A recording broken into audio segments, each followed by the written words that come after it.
Episode of the Knowledge from the Couch podcast. I'm Kyle, your host, and this week I didn't have to do a whole heck of a lot of work. As you and those of you guys who listen to the show fairly regularly probably understand, I frequently guest star on my buddy's video show that he puts on YouTube called the All Things Action videocast, and I did a couple more episodes with him. I think this is maybe my fourth and fifth, or fifth and sixth. I'm not quite sure exactly, but I've been on there a bunch of times. And this time around, I asked him to send me the audio files of what we did, and I would upload them on my podcast stream, and people could kind of get a feel for, me in that environment, and maybe grab him a few extra viewers / listeners for his own thing. So I am doing that this week. So sorry, it's not a regular historical fun episode. That's usually the way my podcast goes, but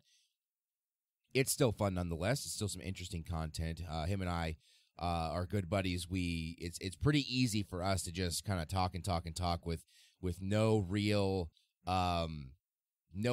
dead time in between. We have a lot to talk about, and we usually just smash through it like crazy. So this week, I'm releasing the episode that he did for his show last week, and now I'm just releasing on audio form for my stream. For those of you guys who have never heard of his thing, you now are going to get a little exposure to how that goes. And if you're interested, I'll leave a link, obviously, in the show notes and everything in the podcast app. So if you're wanting to check all that stuff out, you should go there and check it out. I'm on, like I said, about half a dozen of them, even though there's been many more than that. So please go and support his channel as well, and enjoy him and I talking about all kinds of stuff in this particular mashup between the All Things Action videocast and the Knowledge from the Couch podcast. Guys, enjoy and live long and prosper.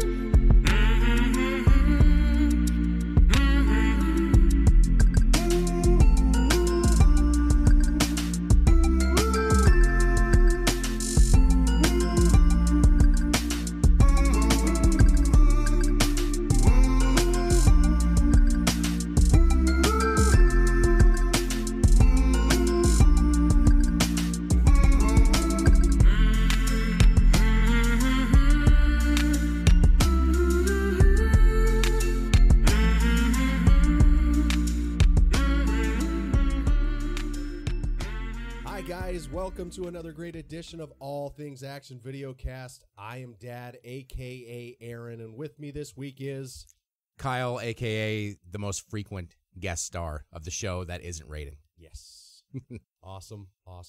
Kyle, how are you?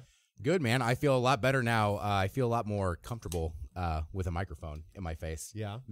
than the previous version. So I have something to distract myself and make it work. And better than just talking into the air. You don't have a bunch of kids running around back and forth and being all weird and angry and doing all that stuff, right? Doing all that shit. So, right off the top, Kyle, I think it goes without saying we want to give our thoughts to everyone here in Nebraska where we film this.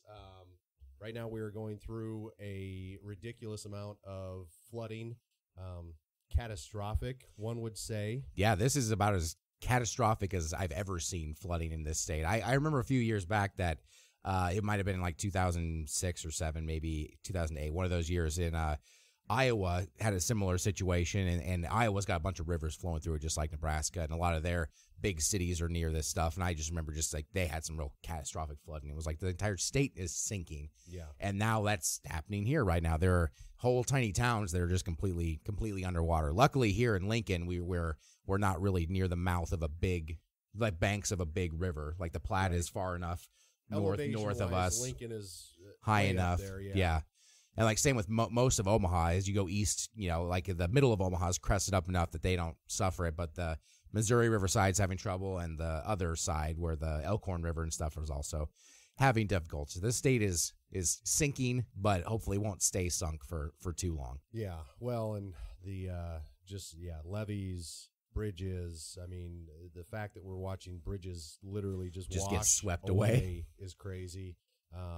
It was terrible to hear that a farmer was out trying to provide help to a rural firefighter group, and they told him to go across a bridge, and it went out at the same time, and he unfortunately lost his life. So really kind of feeling the effects of what's going on here in the state.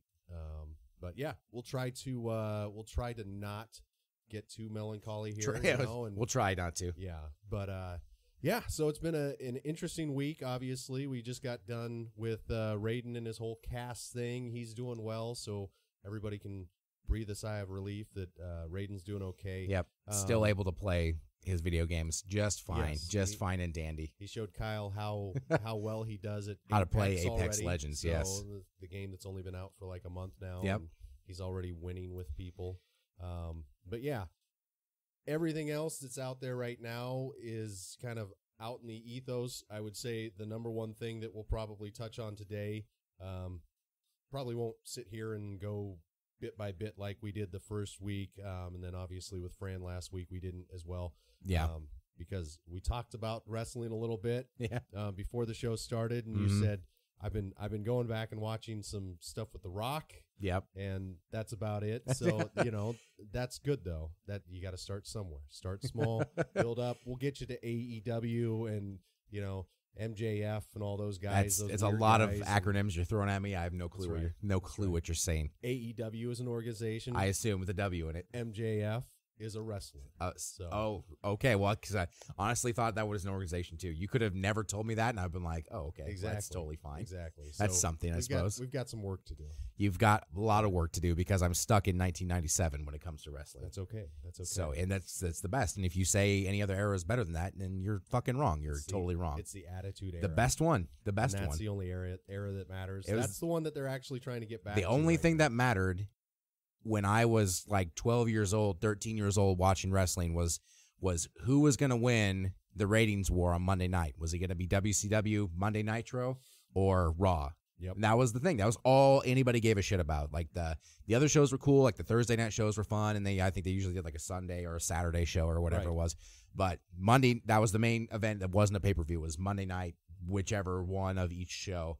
And it was like, it was real. I mean, you had Nitro just knocking the WWF out, and there's like, F, by the way, back in the day, was not the WWE quite yet. It was still the F at that point until the World Wildlife Foundation decided to crack their Greenpeace whip at him and take him down. They even were going to let McMahon use it, but McMahon was too pompous, and they were like, fuck. Okay, I guess you're sued now. Yeah. You have the like, WWE. I guess we won't let you use it. But it was the best because then all they tried to do was just outdo each other the entire time, and it led to the most insane antics in wrestling that you could think of, and all these personalities became larger than life. I mean, God knows the most popular wrestler in WCW at that era was Sting, and he wasn't there 90% of the time. He was just like, is Sting going to show up tonight? Is Sting going to show up tonight? And he never did. And then he would. Right. And people would just lose their fucking mind. It was like, oh my God. And then, with the whole NWO thing, which was huge in WCW, younger fans, you might not remember, that started in WCW, and I think it might still be a thing or was a thing in WWE for a while. They dust it off every couple of years just to bring it out for the nostalgia. It's kind of like DX. Yeah, they'll dust that off. That was another thing of the Attitude Era was the DX thing as well. So yeah, they would just try to one up each other, and you got these massive personalities as a response. The Rock would never become what he became had it not been for that era. Steve Austin wouldn't have done what he did. The Undertaker had been around for a while, but he blew up in that era. Kane never would have been what he was without that stuff. DX, their whole shtick. I'm trying to think of other examples in the WWE that just blew up outrageously. Just personalities became larger than life. And same in WCW. Val Venus, Godfather. Like there were things that really they decided to just go full hog on, and literally, literally. With hog. Val Venus, literally the full hog. Show me the hog. Show him that. Well, listen Pop to them us. pants We're off. actually having like a discussion on wrestling. This is great. Yeah, see, all you had to do was tap into my inner nostalgia child, and I'll just go after it. But that's the thing. It's like I can't talk about new stuff because I have really no clue who's around anymore. I don't know what the big thing is, and it's all changed now. Yeah, that's the thing is the actual promotions that are kind of gaining ground or traction right now are the ones that actually are going back to that, where WWE is getting away from that. They're doing the full inclusion for everybody, and women's evolution and all that stuff, which is great. But you also have Vince McMahon, who's still in control. So he's going, and every once in a while they'll do something that really pumps up the women's division. And then they'll have a woman get walked in on while she's topless, as would be a very classic '90s McMahon move. I mean, that's what they did from the back. She's like looking, and all they would do, but that was and that was the same thing about that era. I mean, I wax nostalgic about it, but Jesus, if you go back in time and look at it, you're like, oh my goodness, this probably couldn't ever exactly exist these days. It just isn't. It's just not the same. And 12-year-old me was like, cool. Exactly. Now I'm like, oh, maybe not. I'm not entirely certain, but it is what it is. There's my wife and I like to watch the CBS reality shows, and in the most current iteration of Celebrity Big Brother, there was a WWE women's wrestler, Natalie Eva Marie. I don't know if you know who that is. She, I'm assuming you did, but she was in that show, and I was like, well, there you go. That's somebody. She was the last. Aaron probably knows about. She was last of the Diva group, and that was. It's funny you bring her up because that was her whole shtick.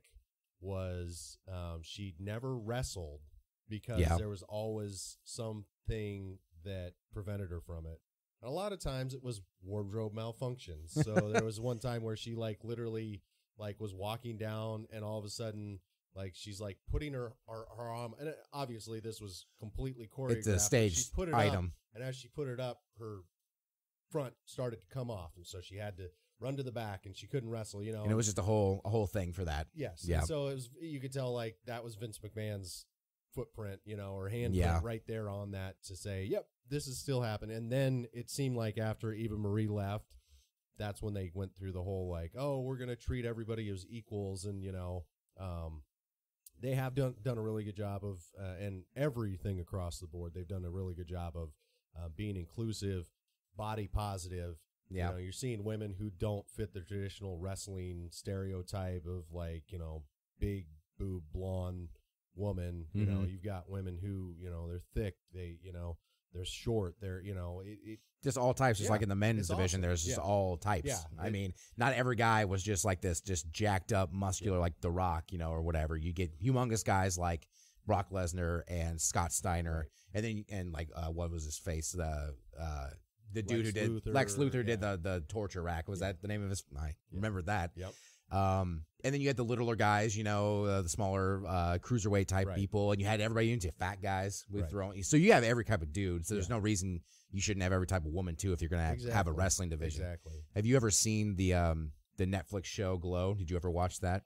We watched Glow. It's super good. I liked it. And then there's a great deal. And then the guy who made Glow is now producing something on Access TV called Women of Wrestling, which is basically Glow in 2019. You mean like the dude who made Real Life Glow, or like the creator of the show Glow? Like the actual gorgeous ladies of wrestling person from the 80s or whatever is making their own thing. Yes. Oh, I see. Yeah.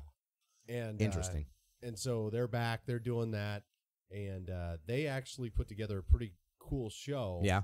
Where it's all women, just wacky, character-y. But that's the thing. For me, it's too much. But for Samaya and Raiden, they dig it. You know, That's the thing. They've I got mean, a woman that's called like Jungle Girl, and Yeah. they've got a big, you know, African American woman called the Beast. You know, and she's she's pretty much Brock Lesnar as a woman. You know, or China back in the day. You know, Yep. and she just squashes everybody. But then they have, you know, Tessa Blanchard, who's Tully Blanchard's daughter, Okay. one of the Four Horsemen. Yeah. So you get this level of authenticity. Yeah, and you get the legacies and legitimacy. stuff. Yeah. And so, you know, there's always something to look forward to on that show. We don't watch it quite as often, but, you know, like last night, we watched New Japan Pro Wrestling. That's the thing, yeah. That's that. it's just Japanese everywhere. wrestling has always been kind of a big thing Oh, too. man. You'll see a lot of wrestlers. I mean, from these that were popular in the United States at any era in the timeline would wrestle in Japan and Mexico. You know, both they would just wrestle. I mean, just like you can't imagine these superstars having wrestled there, but that was just the thing that you did. That you got your wings, so to speak, or you got your sea legs under you, like wrestling in a different Vader's league. a great name to bring up, where he was extremely popular in the United States. He was spooky, you know, he's a great heel, Big dude, dude. big villain. He was actually bigger in Japan before he came over here and was dominant too. So, you know, there's a lot of sharing going on. Spoke about Chris Jericho. He was pretty big in the Mexican wrestling scene for a long time. And in Japan. Yeah. You talk about a well-traveled guy. That's why people think he is kind of the best of all time. Yep. And a guy who's just everywhere and succeeds everywhere. And he's endured. You know, I mean, all of the guys that he came up with are now dead. Yeah. And it's like he's only 50. Yeah, and he's still just doing it. He's got a podcast, I think. I remember him saying he's a well-spoken Canadian man or something like going that, around and wrestling everywhere but Canada. A lot of Canadian wrestlers too. Now I think of it, the Harts. Yep.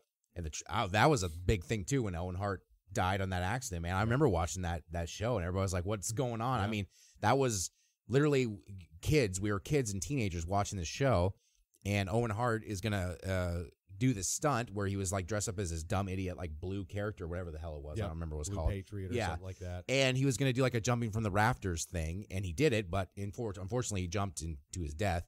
And that was on TV because they showed him doing that, and then they kind of like were like, and then cut away, and everyone was like, what happened? And then like, oh, Owen Hart just died. Like, oh boy. The irony is that they actually put in a 7-second delay just weeks prior to that because of a different incident that involved, I think it was Owen Hart, right? Well, it was because then they do this stunt twice where like once it like worked but was kind of fucked up, and they're like, maybe you shouldn't do that, and then he like did it and died or something like that. No, there's a reason why Owen Hart's still not in the WWE Hall of Fame is because his wife still holds a grudge against Vince McMahon. Yeah, because they told him he can't do this anymore. This is was way too dangerous. Was that in WWF or was that in WWF. I thought it was at WCW. I guess that was WWF because the Harts were in WWF before they went to WCW, Sting right? Was starting to do that too over in that one in WCW, and that's the thing too is that I guess Bret the Hitman Hart when he went over there, he I guess told Sting like you keep doing that shit, you and I are gonna go in rounds, you know. You do not do that during the shows that I'm working. Well, because it's just tough to watch him do something Sting's like this is my bread and butter. This is my shtick, dude. This is my character. He wasn't a great wrestler, you know. Yeah. So he played into that whole Crow Darkness thing. For not being a great wrestler, though, he wrestled for a long time. Yeah, because he had a good personality for it and very popular. And he wasn't into the steroids, you know. That's the thing is like as time goes by, you really see which guys were and which right weren't, and who was doing it wrong. If it wasn't the drugs, it was the steroids, you know. And obviously, steroids are and drugs, sometimes both of the things. Yeah, like the Ultimate Warrior was just cracked out of his mind, correct, all the time. And the steroids, that dude was jacked as hell, but he was just. Yeah. I mean, you couldn't have given that guy enough crack to sate his appetite for like the amount of time he was popular. And then if you ever, because he's dead now, but if you remember back in the after he was a wrestler. He became like this crazy YouTube personality who would just like scream at his camera and be insane. I'm like, oh my God, just like this guy's just out of his mind. Yeah, just like everybody, but he just never lost the ability to snort cocaine into his nose. But yeah, you can definitely tell the guys who like did the career right. You know, it puts miles on everybody. I mean, it's a traveling circus basically when they're doing shows all over the place. They're going to all these different places. They're living on buses, living in shitty hotels. Even the big personalities, really the only ones who are even getting any sort of luxury out of it, You know, it's a tough lifestyle if you're yeah. even doing it right. So, I mean, why wouldn't you just like do steroids so that you can work out and recover and stay huge the entire season than just like be tired all the time? Right. And why wouldn't you just do drugs to stay awake or stay sane when you're just like 280 days of the year or more, you're just on the road performing in podunk shit towns for the most part with a big show here and there. The people that always I just shook my head at were the ones that willfully embraced it too. Mm-hmm. Is like Scott Steiner is probably that the dude, one that that's I'm the just best. like, The best example of a like, guy who was like, I definitely he left WWF and he was gone for a little while, and then when he came into WCW, he was a different guy, massive he with was the a goatee. Yeah, guy. just a different like You know? him and his brother used to look a lot more alike, and then his all of a brother sudden, was gigantic. yeah. Like his brother was bigger just than he was, a thick you know? dude, and then yeah, Scott Steiner's like, well, I'm just gonna be jacked, and I mean, the guy literally is short of just injecting himself with a needle straight in front of everybody. In front of everybody, Was just like, yeah. I am totally roided out, Yeah. and I'm like cool with it. Yeah. You know, I'm gonna wear a chainmail tank top. And he's still doing that. Does he too. still like that stick Yeah. with the goatee? Yeah, he was just on and the shades. He was just on a Being the Elite, which is the Young Bucks AEW. It's their like side thing. Yeah, and he was on there for like 30 seconds, and he's just the same. He's 50 years old, and he's gigantic. You know. Yeah, his heart's just gonna explode in his chest one of these days, and he'll be like, I guess that's what happens eventually. It's so just, he's burning a it life at both ends. Yeah. You know, so. a life hard lived by that guy. But there you go, shit, man. Wrestling. Well, we talked about wrestling for 20 straight minutes.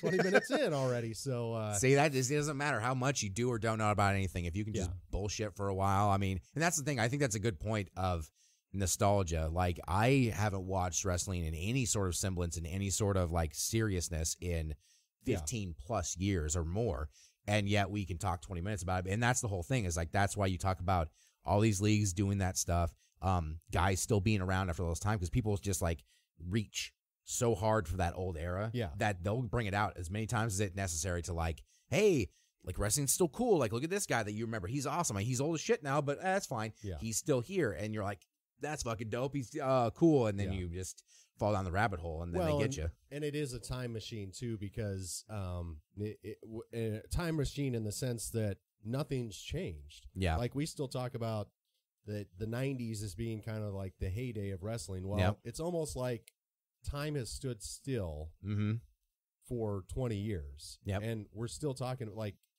the 2000s was kind of ambiguous. Yeah, you know, like it's kind of was its own little thing. Certain guys who came in, and you know, like John Cena would be a name that, you know, got popular afterwards and stuff like that. But now it's almost like this angry giant is starting to wake up, you know. Yeah, and it's just kind of cool to see that 2019 is going to start changing a little bit with wrestling. So I would suggest popping in, you know, like I said, type in AEW on YouTube and see, or Being the Elite, like, see what some of these guys are like, because it's a different breed, but it still has the same feeling of like back then, you know. It harkens back to the Attitude Era and the Monday Night Wars, and I'm hoping AEW can actually not compete with WWE, but at least give somebody something else to look forward to on, you know, on those nights. So. But isn't that what you want, though? You want WWE to have competition, because that's when they were the best. Is when they didn't just own everything. When they finally sunk WCW is when it was the beginning of the end for them, because then they didn't, like, they still rode that wave high for a good chunk of time, because they all the wrestlers that were popular in WCW went to WWE. And it was great, because there's like, oh, look at all my wrestlers that, like, I used to have to watch 2 different shows to see these guys. Now all of a sudden I can watch Goldberg, Spear, like The Undertaker, and that never happened in WCW because they were in different organizations. Or Booker I can watch, T. I can watch Chris Jericho. He's a 2-time WWE Hall of Famer, and he was only in the WWE wrestling for maybe 6 years. You know. And it was really during as much time in the because him and his brother spent all their time doing their stuff in WCW, exactly, and building their names, and building their brand. You know, Chris Jericho is another good example, because he was so popular in WCW and super popular in the WWE too. So you had all these guys that you're like, man, you know, what's it like now that these guys can all like wrestle each other? And they rode that wave for a while, and then that talent started to leave, and like the new talent sort of came by, like the John Cenas and the CM Punks and the Randy Ortons and stuff, where it's like, okay, they're fine, and then. But that's the whole thing, is like, that's the only 3 that I popped in my head off the top of my head. You Dave said Bautista, last. Yes. You know, I mean, Mm-hmm. but like I said, I could rattle off a hell of a lot, and it still wouldn't mean anything, you know. Yeah.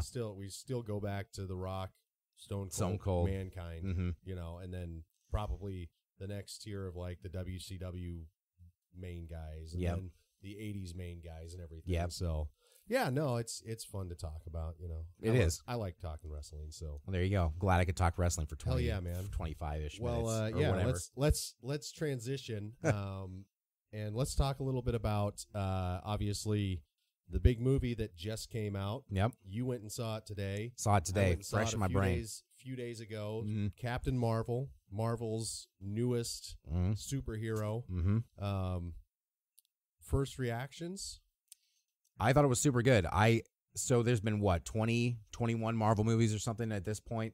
Yeah. I would say it's top 10 for sure. I don't know if I would say it's top 5 by any reason, but it's up there. I mean, it's better than the middle of the pack, which is good. That's a good thing. Like, if you can just make a Marvel movie that is better than most of the other ones before it, you're doing great. And it's really tough because most of them are super good. Like, there's only a few and the stinkers of the group aren't even that bad. That's how you know you have a good product, when you have 20 movies and the worst ones are like 65% on Rotten Tomatoes. It's like, Right. you're pretty damn good if you have like basically no just total flubs Right. out there. Like DC will make 10 movies and 8 of them will suck ass and 2 will be awesome. And it's like, Right. that's just, and you kind of expect that from a lot of franchises, but Marvel just knocks it out basically every time because, you know, Feige, the master, has the railroaded plan laid out perfectly. And it's Yeah. just like, you don't beat him because there's a formula that they've discovered. And what this movie is. It runs a lot like a normal Marvel movie. You know, it's a pretty typical origin Marvel story. You know, it's a lot like Thor. Like, really, the first Thor movie and I think of Captain Marvel are about the same amount of good in my brain. And I really like Thor, so that kind of is a predisposition for me liking probably Captain Marvel more than the typical Marvel fan. But I thought it was super good. I mean, it wasn't as good as it was better than Avengers Age of Ultron, but probably not as good as the rest of the Avengers movies, in my opinion. It was better. It was not better than Black Panther. Was not better than Thor Ragnarok. Probably in my brain, it's as good as Ant-Man, but I was also like never like oh my fucking God, Ant-Man's the best. I liked that movie a lot, but I was never that. But it's great. I mean, Ant-Man and the Wasp was awesome too. So I would also probably put it with that movie. Kind of in that region, but better than like The Incredible Hulk. Better than Thor Dark World. Better than Iron Man 2 and 3, in my opinion, but not better than Iron Man 1, which is amazing. Right. So, pretty good. I mean, you know, I think Brie Larson's awesome. She's an Academy Award winner, so how can you go wrong with an Oscar winner playing, you know, a role in your movies? Right. Super good backstory. I think for the toughest part about this movie is that there's a lot of obscure shit in it, just like there was with Guardians of the Galaxy and stuff, because you get a lot of the cosmic entities involved and stuff again.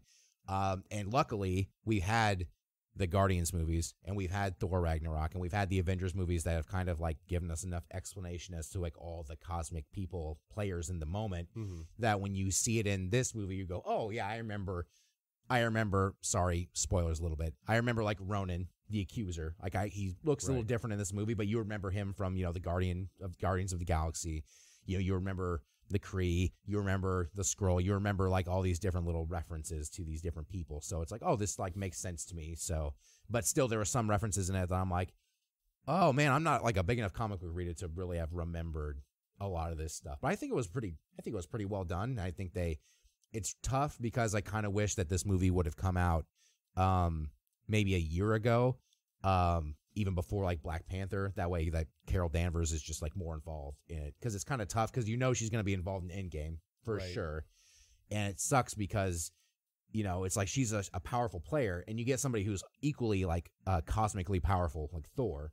Like really the top 2 most powerful people in the Marvel universe that aren't Thanos are Thor and Carol Danvers. So in their movie universe, I mean, we can go into comics and it's a whole thing, but this universe, that's what I wanted to ask you next. Was, did you get the feeling that she was the most devastating being that could be a formidable opponent for Thanos in this movie? Did you did you feel that like going through the movie? Going through the movie, you don't really feel it until the end when you do feel it, because they kind of spike her power level pretty hard, like when the moment comes. And they do it in a really fun way, like with the artificial intelligence, the whatever they call supreme intelligence.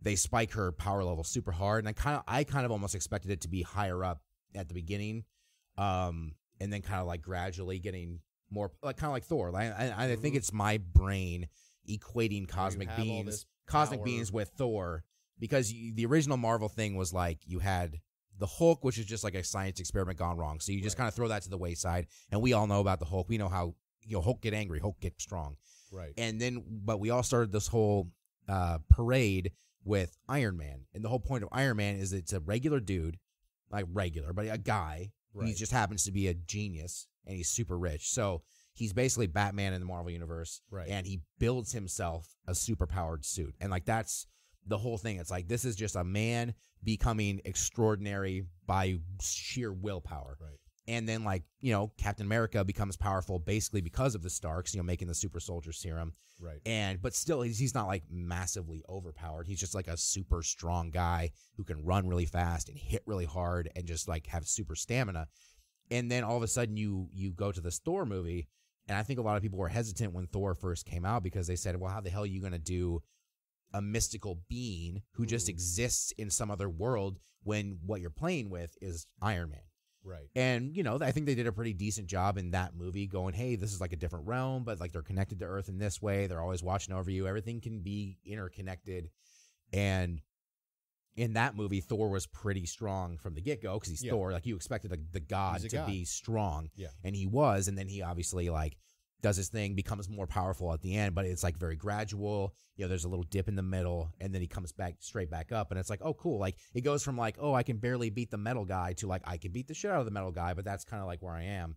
Right. Whereas in this movie, Carol Danvers starts out as a badass who can beat people up, and then just becomes this fucking supernova who just obliterates things. I mean, she goes from the point from like, oh, I can beat up 20 guys in the hallway to I can blast a ship, like a massive ship, and just like by myself, just destroy, which, you kind of get that feeling from Thor in Infinity War when he's holding that thing and getting blasted by a star and he lives, he's a super strong being. You kind of get that feeling with Carol Danvers too, but the spike is so sudden that, and it makes sense in the context of the movie. I just think that,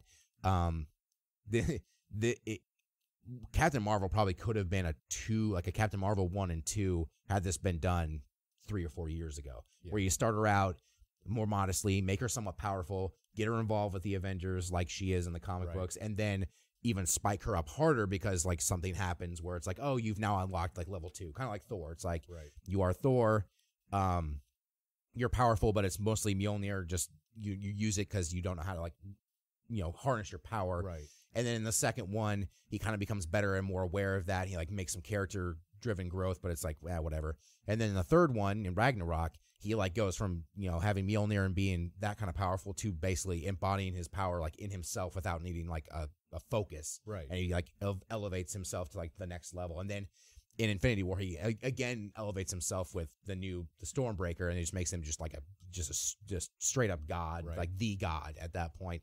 And it took 4 movies for him to get there, whereas like with Danvers, there's like, "Rup, you're here now." Yeah, and I think that may be the thing that I struggle with from that point is number one. I'll tell you, and we talked about this a little bit earlier. Yeah, I had a terrible experience at the theater itself, and so that really fucked it up, bogged it down for you. Because anytime anybody of of importance was on the screen, I had somebody behind me in the background who was talking and trying to explain to his mom, who's never seen a Marvel movie. There are 20 of them, and you haven't seen a single one. Who the one. person was, and so I'm trying to hear what's Ronan going on. was talking about. Yeah. Wow, Ronan, this is one of my favorite villains in all of the Marvel universe, and he's talking right now, and I can't goddamn hear it. What's going on, and I can't understand what he's fucking saying. and so by the end of the film, it got to a point where I actually had to get up and move, and so now I'm out of it. and I'm trying to explain to my wife why I just moved next to her after being away from her for an hour and a half. Yeah. And I'm totally out of it. And Yep. so for me, maybe I missed that like connection of, oh, she is really, really powerful, and the mitts have finally come off, and she's actually able to take care of what's going on here. But I don't know. The film for me, just for some reason, just never really hit all the buttons that I was hoping for when it came to like, this is the most important character now in the Marvel universe. I really think that they're going to make her a main player in the next phase of Marvel, but she's not going to be the main player. I still really think the main player is going to be Doctor Strange. I really think that he should be. I hope so. Because for multiple reasons. And I think Benedict Cumberbatch was a wonderful choice for that. Like, really, at first we're like, I don't know about that, and then he is Doctor Strange. Like, oh, perfect, great, nailed it. And he's the next Robert Downey Jr. And in Infinity War, he was great. He was perfect as Doctor Strange. He got to pull out the bag of tricks. Yep. He did all the cool stuff. He has this the way Cumberbatch brings to the role, like this kind of like cosmic understanding, is very cool. I really think of all the new troupe. Doctor Strange, Carol Danvers as Captain Marvel, Black Panther, maybe Spider-Man you could probably throw in there, even though I don't know how well he's going to – Sony still kind of holds the reins on that character, so they may or may not they're gonna, but they probably can always be like, oh, it's ours too, with how Spider-Man has that kind of history. But really, he'd be like a new popular character to like lead the next generation of the Avengers. But of all those characters, I think Doctor Strange is by far the best one to like be the ringleader and really the more powerful I think so too, one. and especially if you look at if Thor's not around, and because and Guardians of the Galaxy, who knows what they'll do. They've got the third one coming out, so obviously there's a good chance that all those characters will return. But after the third one, who knows what happens? It sounds like it's a trilogy, so they may just ride off into the sunset. Well, and they made trilogy like Iron Man, where you finish your 3 movies, and then every other appearance you make is in everything else as a main character, but never as your own movie. It could very well be, and they could still wind up going that direction. The other thing I wanted to ask about was continuity issues with the Marvel Universe and Captain Marvel, the movie. Are you concerned at all about the continuity issues? Well, what do you have in mind? Because I don't know if I really thought there was too much continuity busting in Captain Marvel, really, I mean, one of the main ones is Nick Fury and the whole Avengers Initiative. Yeah. In terms of doing that in the 90s instead of doing it in like the mid 2000s with it's who he originally said was the reason why. And it was kind of like when DC went with the whole like, we never needed to have a silver bullet for the monster until the monster flew in and landed on our planet. Yeah.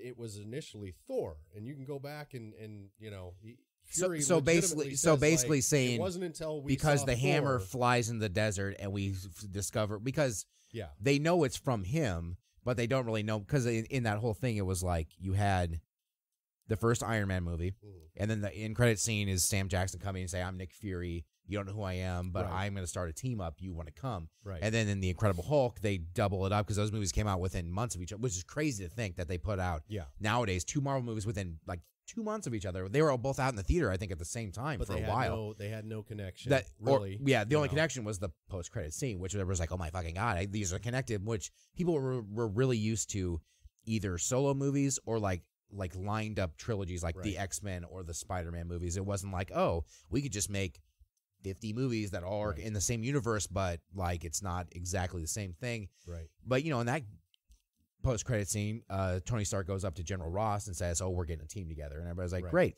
So in my head, because then the next movie after that, I think was Thor, or was it Captain America? Do you remember which one came out chronologically? I think Captain America did, and then Thor. Yeah. Because then, I guess because really the title of Captain America is the first Avenger. That's the title of that movie, but nobody mentions that in that movie. That term is really never brought up at all. And then Thor, like in my understanding, was the post-credit scene then in Captain America was the hammer in the desert, right? And everybody's like, what the hell did this come from? And we all know it's Thor because it's Thor's hammer. But to me, that almost says in universe, like we don't really know exactly what this is because they built that site around it. They tried to pull it out, but they didn't really I guess, really know about Thor's existence. Because then when Thor comes, like the scientist and Natalie Portman's character and stuff are like, who the fuck are you? Da, da, da. Like, what's going on? And then he like tells them that, and they're like, that's bullshit. Like, because obviously you would say that if somebody was like, I'm the God of Thunder. And like, okay, God of Thunder, Lord of Thunder. And, eventually he's like, oh, show me where the hammer is. And they're like, why? And then they take him out there. So in my opinion, they didn't really. So I guess you're saying that Nick Fury makes it because of Thor, but they didn't really know exactly. There's other things too. And I want to tell you right now, you've done an excellent job of like bringing me back into the fold. I wasn't going to shit all over this movie, but I also wasn't when you were like, this is like top 10. I was thinking, but I mean, 10 out of 20 is still, if you're in the middle, that's the middle.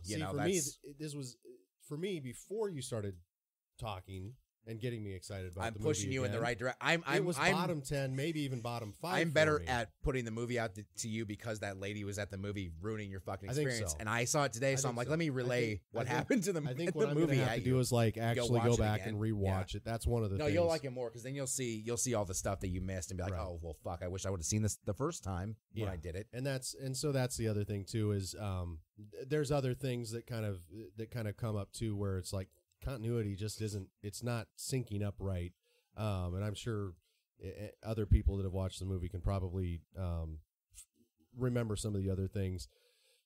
The other part of the Tesseract really kind of throws me too, and I know they're doing that purposefully. You know, there's a reason why they did it. There's a reason why the post-credit scene is the way that it is, where it's ambiguous as to did that happen after what happened in Endgame? Did that happen way before? Like, there's a good chance that happened the same day that Captain America got out of his coma. So you were thinking. So how much can we spoil this movie? Spoilers right now for the next let's say 3 minutes. Yeah. Just so we can work through this. So fast forward 3 minutes, and then we'll probably be done by this. Yeah, we'll go to something else. So starting now. So at the post-credit scene, you have the first one not the one where she shows up. She shows up. I could give a shit about that. Which was fucking cool because like, where's she at? She's right behind him. I'm like, oh fuck. It was, and that's the easy one. But the post-credit scene, she's here now. The post-credit scene of the what do you call it? The furnucklin? Yeah. What the hell they call it? The cat. The cat that swallows the Tesseract. Yeah. He regurgitates the Tesseract onto his desk. Onto the desk. To me, that looked like that scene just happened because like, why would Nick Fury, agent of S.H.I.E.L.D., master of S.H.I.E.L.D. at some point basically still have that shitty ass office later in life? Like, do you think that's just the way he liked it, was this garbage office? Like that to me, that he was never in the office though. Well, he wasn't in the office at that point. Somebody had to take care of the cat. Yeah. So that's what I'm saying is there's a good possibility that took place because right before that, at the end of the movie, he says to Coulson, "Let me know if it turns up." Right? Yeah, like, exactly. After he gives him the eyes and it's funny, let me know when it turns up. Yep. So there's so what happens then? So because it's the first like timeline chronological point that Tesseract appears is in Captain America in the 40s. Red Skull. Correct. Red Skull. Correct. They're like, oh, it's in Norway. He goes and finds it, turns into the Red Skull, and then later on, he's basically deemed unworthy of the Tesseract, and that's why goes he becomes... into the ocean. Stark's dad picks it up. So the Tesseract was in the ocean. Yes. With Captain America on the ship. Yes. So that goes down. Howard Stark's looking for the Tesseract, finds Captain America. The Tesseract, excuse me. And so S.H.I.E.L.D. now acquires it. Okay. And they've had it for this amount of time. Then Marvel. So then in Captain Marvel, Pegasus gets it from S.H.I.E.L.D., which it's one and the same. Yeah, they're the same thing. And that's when the Kree Marvel is doing her experiments with a Tesseract. So now we're caught up there. Mm-hmm. Cat eats it. Obviously, that's in the 90s. So when does it pop up again? It's because they don't pops up again in Avengers, the original, when the doctor from Thor is working on, because that's the end scene and they Thor open it up. He's like, we need you to look at this, and he's like, oh yeah, shit, and it's in like a briefcase. So to me, in my opinion, that doesn't mess continuity up at all because it just says stayed with S.H.I.E.L.D. this whole time. They just haven't figured out. So the cat puked it up, somebody a picked long it time up. ago. Yeah, Like we're talking about in the 90s still. in the 2000s. No, I Probably think he about- still posted up in like 1995 or 6. Like he was just like, Could oh, be. because in my opinion, if you're like Nick Fury and you're on that particular career track, he was like a level like garbage agent at that point. Like still in there, but not like Coulson's the newbie. Right. And then Shield's like the vet, but he's not like, Nick Fury, Colonel Nick Fury, like Nick Fury running shit. He was just a guy in the field like Coulson is later on. And so that's why they have that old office park. They have that old office that he was working in because that's his old like middle management office. So to me, on a normal career track, as Shield evolves over time, as Shield gets more power, gets more money, gets more technology, and Fury moves up, he's obviously going to move to a facility much more akin to the Triskelion in Washington. Yeah. So that old ass office, like to me, it just means, hey, the cat at some point later, but still in the same general region of time in the 90s, gets rid of it, and then they come and go, oh shit, there's a Tesseract, and then they put it in the briefcase, and then they look at the briefcase and they keep it, or not briefcase, but whatever way they keep it, and they're just trying to figure out what do we do with it until they finally go, oh hey, Selwig, like look at this, we need to look, and Loki's like, haha, we should look at it, and then it becomes and so the that's Avengers. That's what I'm hoping. But that's the way I took it from seeing it. So that it's present day. The cat just puked up the actual Tesseract, so whatever Thanos crushed, the Soul Stone out of wasn't actually the real Tesseract, which makes me go, well that's bullshit because then he couldn't. You're going to predicate the entire rest of your Marvel storyline on half the population's gone. Something had to have done that. Now if you say, well, everybody's stuck in the Soul Stone, and they didn't actually use the Tesseract Stone, the Blue Stone, whatever one that one is, the Power Stone or whatever. It's the Space Stone, I think. Yeah. Then all that can be reversed. Okay. I guess that's true too, but that's the part that to me, I really think that that's almost like looking for when you hear hoofs and you think zebras before horses. Well, like if you ever hear hooves in your life, like 99% of the time it's probably horses because horses are much more common than zebras. Right. But some people just get the notion that they want to make it complicated for complicated sake. Right. So they go this really roundabout, like, what if it was this fake thing? In my opinion, it's a straight line that says the cat pukes up the Tesseract. Shield goes, okay, well, the cat isn't like the guardian of it anymore, so we have to like hide it, but we're still going to study it because we're Shield, and that's what we do. They do that for however many years until they find out that, hey, Tony Stark is doing his crazy shit. There's a fucking green maniac out there. Captain America's alive again, and here comes this god. Oh shit, maybe we should like open the Tesseract because, like you said, Silver Bullet. We need to figure some way out to like either control these guys or make sure that they're on our side instead of whatever. And then the Tesseract then makes its way around. It goes to Asgard to be held safely. Right. Loki steals it. Eventually gives it to Thanos. Even though they also had a gauntlet that was already that was a fake. made with, That was a fake gauntlet. Yeah. there's so many things. That's the funny part though, because that's in Thor Ragnarok. Hela's like garbage, which basically is just a big punch at Odin. Yeah. Saying like, oh, this guy thinks he's like the master god, but he just keeps junk and trinkets in his thing to like make himself feel good. And basically saying that's interesting because that's the real Tesseract and also the eternal flame of whatever the fuck. So to me, it's a straight line to there. I think so. It's the real stone. I think so too. Because Thanos does it, snaps it. So I really think the way we're speculating now, it's only like a month away. We'll figure it out. Yeah.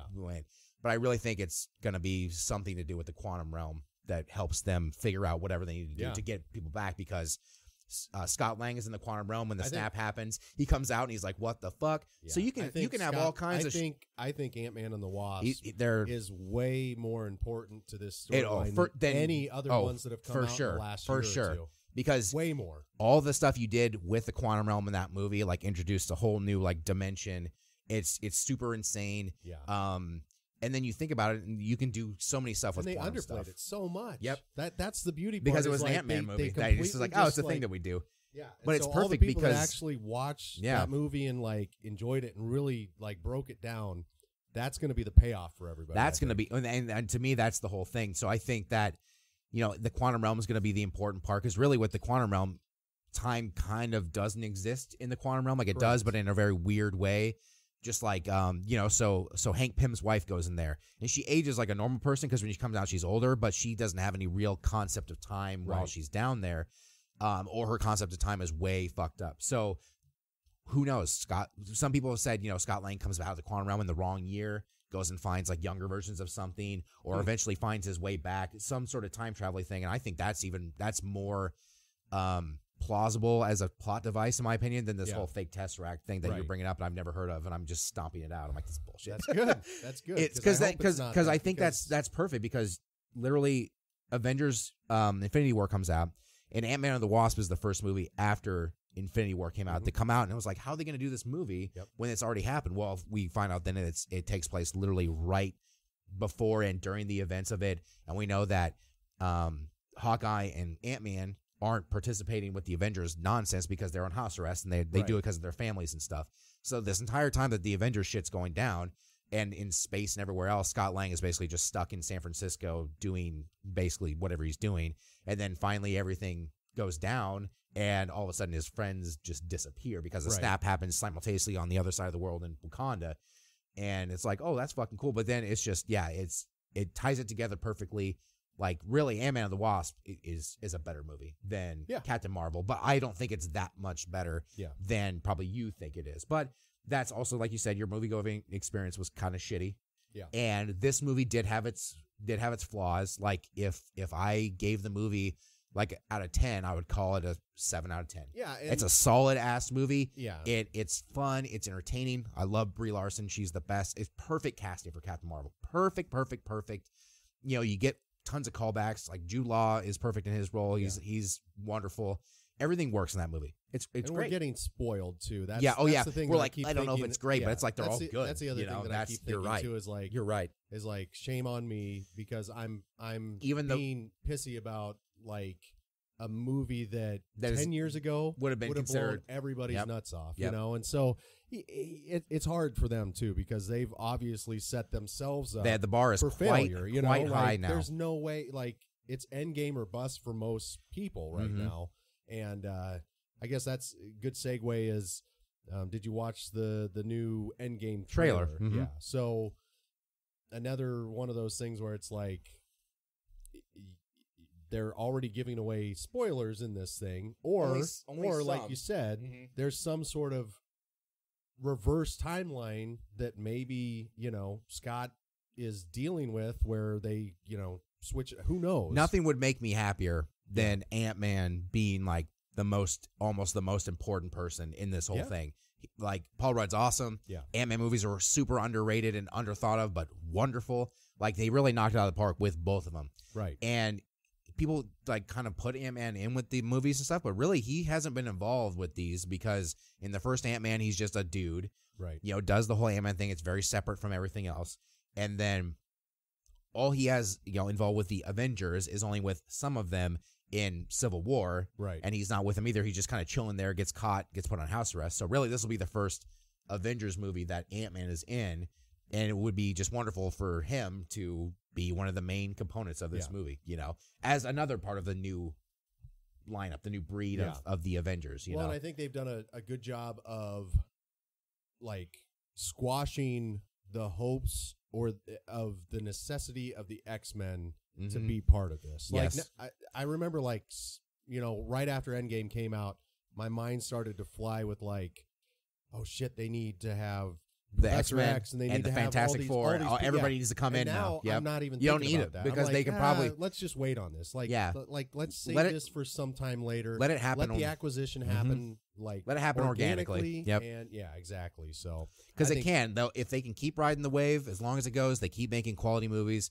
with fun stories and everything's connected well enough. Right. You can eventually get all your pieces together. Yeah.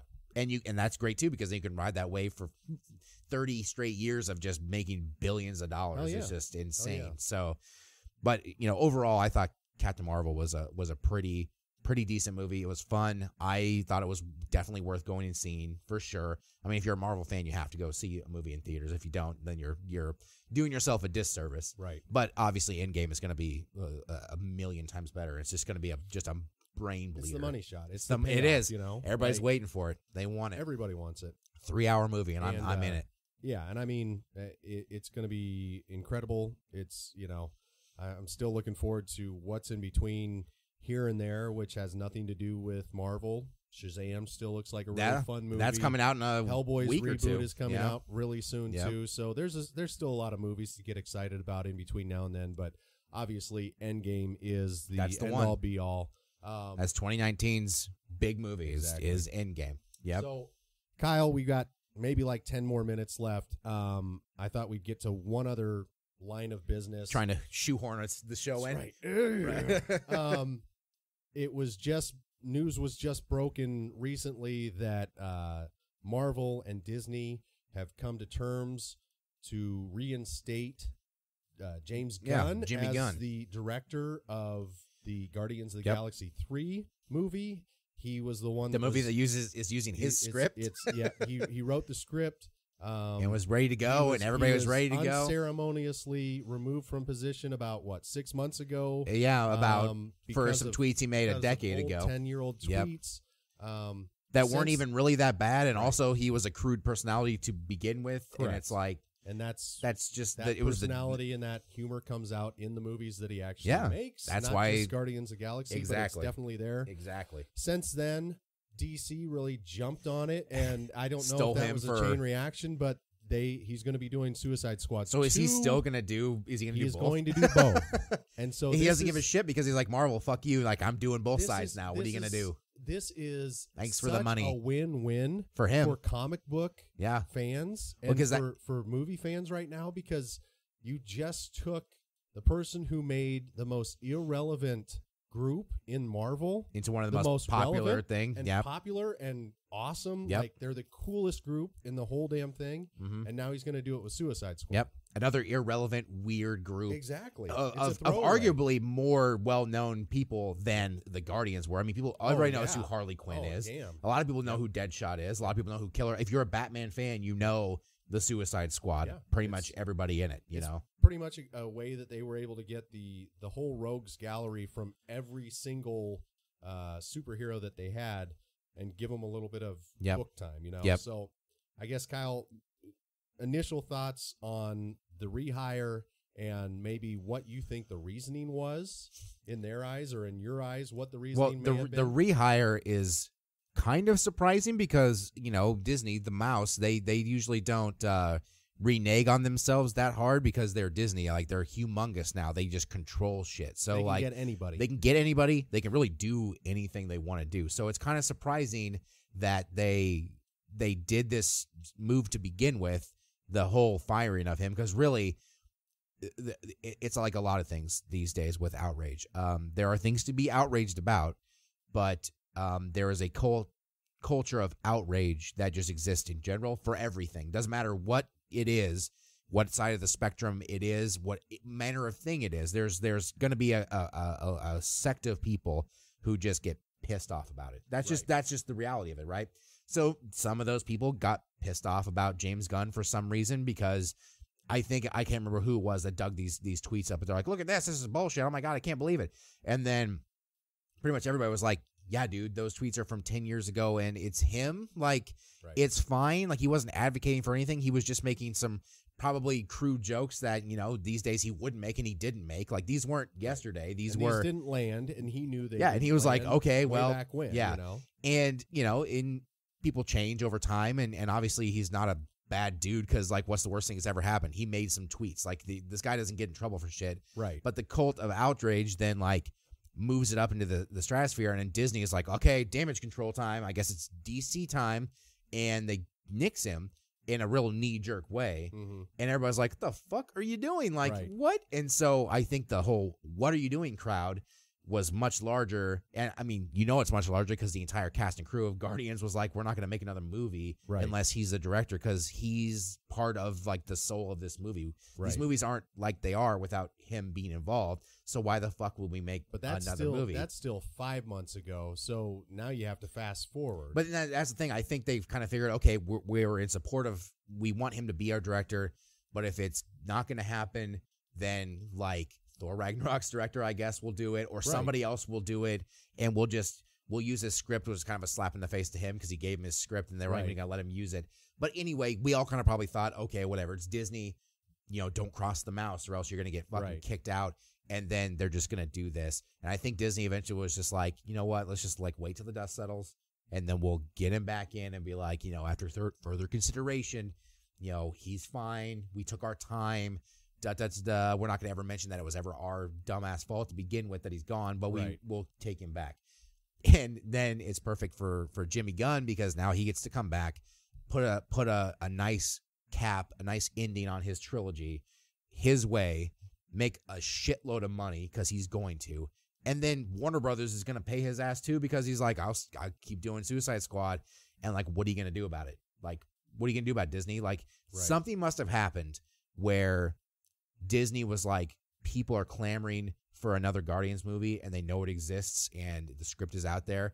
We cannot make this movie without him. They must have been like, oh shit, like we can't make it. There's nobody can make it. I guess we have to take him. We have to. That's what I almost wonder is if it was kind of a industry gentleman's agreement where the guys that were brought in to take over for that went to Disney and were like, we physically cannot. We can't. This. We can't do it. I don't have the vision to do this. Even if it was technically not true, they were like for their boy.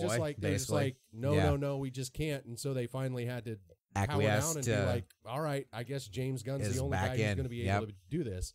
The other thing that I think is kind of it's odd that the timing is right after the Suicide Squad 2 announcement, and then hearing that, and it's on the hype train of Captain Marvel and Endgame all at the same time, as people are aware. That Idris Elba is going to be Deadshot. You know, like that's big news. It's like we got a more handsome and English Will Smith to be Deadshot. Like, oh, perfect. It's like, oh, perfect. Will Smith's out. I wonder who they'll get.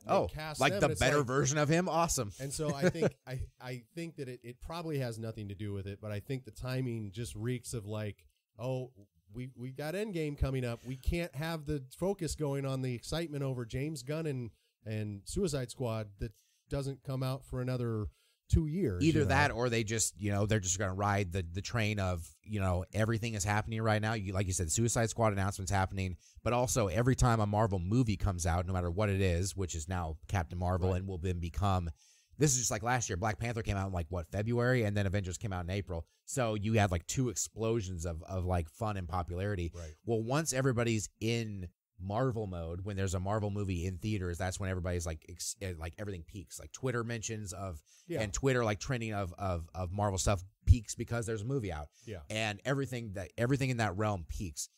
Why not announce, hey, James Gunn is coming back while everybody's got their eyes on it, and then people go, oh my fucking God, yay! And then that's what it is. It's a and instead of them taking shit from people, which they are, but not as much so, they instead get lauded for being like, you made the right choice by bringing James Gunn back. When in the end, they probably were going to fucking anyway. And like you said, letting the dust settle, the outrage culture had to get removed, before you could bring him back. Yeah, unfortunately. Yeah. And instead of them just being like, nope, this is the guy we're sticking with. Everybody makes mistakes. Everybody says something stupid. Really could have avoided all this dumb shit. But it is what it is, because now that's all they're going to talk about is the next big thing after Endgame, and Spider-Man is going to be the Guardians movie and whatever else comes like with the other people. But like we all know that Guardians 3 is going to come at some point. Right. So that's going to be the next like kind of probably big one we all look forward to. They'll probably fast track it too, just because they already have a script and they have the cast minus Gamora, R.I.P. Maybe. We don't know. Maybe not yet. We don't know. I mean, that's what they say. The Soul Stone is the one that's more complicated than the other ones because it's got its own sentient mind, apparently. And, the fact that he had to give Gamora away to get the Soul Stone, I mean, she may or may not be gone because maybe the Soul Stone's doing all this shit on its own. It's like, I think you have no dominion over me. There's a difference between turning into dust with everybody else and actually being killed on a cliff. Yeah.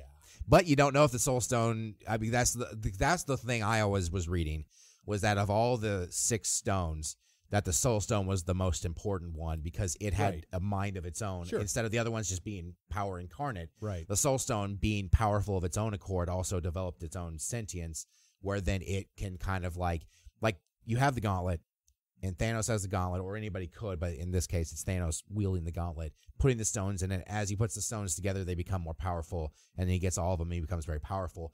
But it's almost like those stones kind of submit to the power of the gauntlet and the wielder, whereas like the Soul Stone doesn't. Like it's like it's like I am no one's my master. I am yours, or I am like independent. And that's that's the and with the whole soul world thing with that people postulate about with the soul, like that's the really dust the people. only thing that I really just I wish they would have been able to get to before Guardians of the Galaxy 3, because I think it'll play a role going forward. But the Adam Warlock character, that's definitely going to be a focus. God, that would have made way more sense. But they decided to go with Captain Marvel, because she's female. She is way less complicated than a demigod like Thor that was actually created out of gold. Adam Warlock is way out there. But they teased it at the end of that movie. That's the direction they're going. I know they had it right there. They could have introduced him in Thor Ragnarok. But it's totally cool because now you have another big guy that can become a big guy for the next phase. Well, because what are you going to do when one big bad eventually goes down in Thanos? You have to have another. And Adam Warlock's not a big bad, but he could be. I mean, he's worse than Thanos. Yeah, he's when it really comes down to it. But he's also better than Thanos, as far as a good guy. Like he's the worst of the worst, and he's the best of the best. That's literally his character thing. Is the dichotomy of the two. It's evil and good, and that's what it comes down to. So I don't know, man. There's so many good things coming out. Yeah, and it's tough not to be excited. I'm glad you're bringing me back in on Captain Marvel. Yeah, man. I'm here to provide the mostly objective views of it. Like, because when I was watching it, knowing that I was going to come in today and talk to you about it. I said, okay, I'm going to watch it. I'm going to watch it as close as I can while still enjoying it, to try to remember as much as I could to regurgitate it to you. And that's good. I really thought it was pretty well done. I mean, the whole thing about I think in The Winter Soldier, or some other time when Nick Fury says, oh, hey, well, how'd you lose your eye? He's like, I lost it because I trusted somebody. Well, the thing he trusted was the cat, because he says in the movie, I trust you, and then he scratches him and fucks his eye. I'm like, that's funny. That's true. He said that, and then it happened, even though it was the cat. Sorry, that's a spoiler. You can. Maybe we'll put a thing on the YouTube video that says, "Whoops, a spoiler came out randomly at the shit, fuck." And it's tough not to, because it's so fresh in my head that it's of course, in my head, I'm like, I've seen the movie, so everyone has. But that's, of course, well, that's not why the case, when I text you, I didn't text, and when I was like, have you seen Captain Marvel? You're like, we're going to see it again. I purposely didn't text you back and be like, oh, I fucking hated it. Good, try to enjoy it, or something like that. And then when you got over here, it's like, how'd you like the movie? I was like, yeah. You said, I liked it. I liked it, yeah. We didn't talk about it. We didn't go into it like this. We couldn't, because we knew we had to fucking save it for the show. Well, sure. Save it for the show. But yeah. And but even still, it takes time to get into, to break the pieces down a little bit and move everything around. But I think it's a good superhero movie. It's fun. It's pretty well done. It's not the best one, but I think it's about 9th or 10th, which is the middle of the road for a Marvel movie. It is not the worst one, but it's not the best one. It's right in the middle somewhere. So that's 100% fine. That's 100% fine. Yep. I can't wait until they put one that is actually worse than, and I liked Incredible Hulk, but most people say Incredible Hulk was the worst one that was ever put out. I don't think whatever the Thor Dark World was probably the worst one they put out, and I like Thor. I love that one. Yeah, it was just weird. Thor Dark World. I can't wait until they put something out that's worse than or Thor Iron Man 3 wasn't very good. Either. Although Iron Man 3, let's just get back to that movie that's been out for 8 years now. They fucked up the Mandarin, and it still makes me mad. Which is funny, because I think the way they did it probably could have worked out better. They just did it so fucking weird, and I was like, fucking the Mandarin is a wonderful Marvel villain. It was just perfect. The way they started out, I'm like, oh my God. Well, I remember, back when you saw Iron Man 1, you're like, oh my fucking God, Iron Man's the coolest. He's the best. And then we saw Iron Man 2, we're like, nah, but it's still Iron Man, so he's dope. And then Iron Man 3 previews came out, and you saw the Mandarin, and they were kind of playing him up as this Osama bin Laden, terrorist, but he's genius. And everyone's like, oh my God. It looked sweet, and then it was so fucking dumb. And I'm like, you fucked up, Marvel, and that's okay. Even Killian, I felt like they kind of fucked up too. Oh yeah, that movie was just a giant fuck up, unfortunately. And that's even a decent movie. Exactly, it's even decent. To see they're gonna put out a stinker. Well, they have to. At some point. They're going to. It's just bound to happen, you know.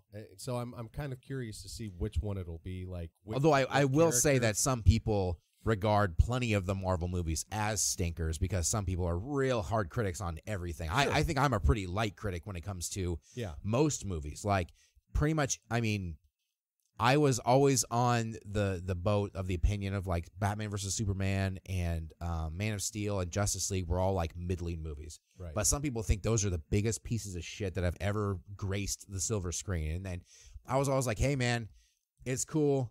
Probably because I like the content, the source content. I'm like, it's cool. Like, it's not as cool as it could be, but it's not that bad either. And I think I feel that way about Marvel. So I'm just like, you know, but I'm sure there are people out there who are like, every Marvel movie sucks except for 3 movies. And they're all, it's like, I don't know. I don't know. Growing up in a time where I was 9 or 10 when Keaton's Batman was out. And you were even younger than that. Yeah, probably 6 or 7 or whatever. It's so hard to argue when you see any of these movies come out. Mm-hmm. And I mean, like watching Aquaman, I felt watching Aquaman like I think Raiden felt when I was a kid watching Batman. You know, it's just one of those things where it's just like, this is so awesome, you know. Yeah, we never got a chance. Do you want to talk about Aquaman for a second? Let's talk about Aquaman for a second. Hold on. We're going to save that for the next one. I can just feel we've got another whole like we got plenty left in the tank. Don't worry about it. So we're gonna stop this one, guys. We will put this one out on Wednesday, and then we'll either put the next one out like Friday, or we'll put it out next Wednesday after that. Either way, this is kind of like the end of part one. This is part 1. Yes. This is Infinity War, and we'll come out with our own game next week. Exactly. In reality, it'll be 10 seconds from now. And Captain Marvel will come in and give me mixed feelings all the way around. So, all right, guys, thank you for watching All Things Action. For All Things Action, this has been Dad, a.k.a. Aaron, and with me this week was Kyle, a.k.a. the man behind the microphone, the man behind the microphone without the camera, owner of a podcast that I stopped doing for a couple months and then did one recently. That man, Kyle. Did I say my name twice? Did I book in it? I don't know. That's all right. It's okay. You should know who I am. If you've seen the show, you should know who I am. No, it's from the Couch Podcast. That's the one. It's still there. It's still out there in the ether. Yes. It is. And go to Patreon. Give him some money to make him feel like he needs to get back in there and fucking fight for this. So give me some money. That's right. Give me some money. But guys, thank you so much. We will see you next time. Yes. It's either next week or very soon. Yes. And we will keep the party going. So guys, until then, we will talk to you later. Thank you so much. Bye-bye. Bye-bye. Bye-bye.